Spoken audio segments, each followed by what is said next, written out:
కదిరిపట్నంలోని SV function హాల్లో Kadiri Telugu Desam party అభ్యర్థి కందికుంట వెంకటప్రసాద్ ఆదేశాల మేరకు కదిరి పట్టణ అధ్యక్షులు diamond Irfan, rural convener Chennakeshwar అధ్యక్షతన జరుగుతున్న జైహో బీసీ కార్యక్రమం నిర్వహించారు.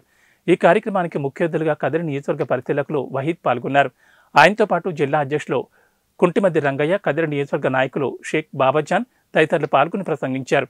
ఈ కార్యక్రమంలో శ్రీరాములు, నాగప్ప, డక్కన్న ఆచారి, గంగయ్య, నారాయణ, స్వామి, సురేంద్ర, పాండు, రంగప్ప, నాగభూషణం, హఫీజ్, అక్రమ్, గంగులప్ప, కృష్ణమూర్తి, పర్వీన్ భాను, సావిత్రమ్మ, రమణ, మోపిరిశెట్టి చంద్రశేఖర్, మనోహర్ నాయుడు, శంకర్, రెడ్డప్ప, అహ్మద్ అలీ, ఖాతాబ్, విశ్వనాథ్, భాస్కర్, గంగరాజు, మాల్యవంతం నారాయణస్వామి, పల్లపు రవీంద్ర మరియు బీసీ కమిటీ జిల్లా నాయకులు పాల్గొన్నారు.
తెలుగుదేశం పార్టీ రావడము చంద్రబాబు నాయుడు గారికి తెలుగుదేశం పార్టీ కంటే ఎక్కువ అవసరం బీసీలకు అని చెప్పేసి గుర్తించాలని చెప్పేసి సౌకర్యంగా తెలియజేసుకుంటున్నా.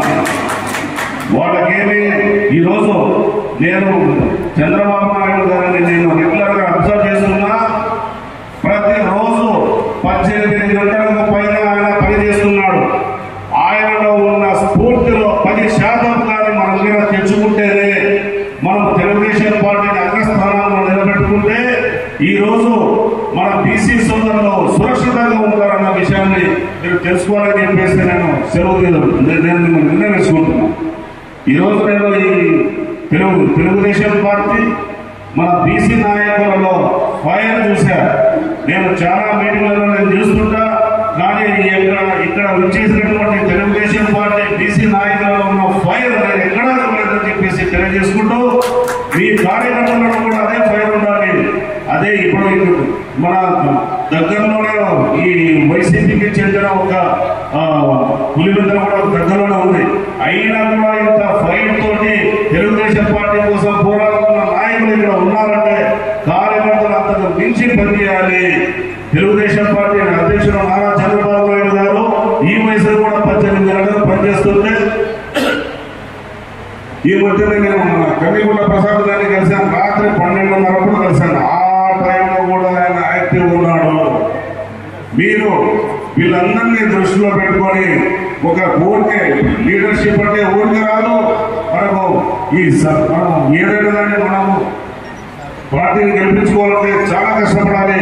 ఉన్న కార్యకర్తలందరూ కూడా సమిష్టిగా పనిచేయాలని చెప్పేసి కోరుకుంటూ ఈ యొక్క అవకాశం ఇచ్చిన ప్రతి ఒక్కరికి నేను ధన్యవాదాలు తెలియజేసుకుంటూ ఇదే స్ఫూర్తితో ముందుకు పోయి మన తెలుగుదేశం పార్టీని మనం ఇక్కడ జెండా ఎగరవేద్దామని చెప్పేసి మీ బీసీల సురక్షత కోసం పనిచేసే ఈ తెలుగుదేశం పార్టీ కోసం ఆర్నిశాలు అందరూ కృషి చేయాలని చెప్పేసి ఇక్కడ కూర్చున్న వాళ్ళు ప్రతి ఒక్కరు కూడా మీరు ఒక్కరు కాదు ఒకరి శక్తి అయి ఒక్కొక్కరు 100,000 మందిని మీరు మార్చి ఈ బ్యానర్ వరకు తీసుకురావాలని చెప్పేసి కోరుకుంటూ ఈ యొక్క అవకాశం ఇచ్చిన పెద్దలందరికీ సౌజన్యంగా కృతజ్ఞతలు తెలియజేస్తున్నారు.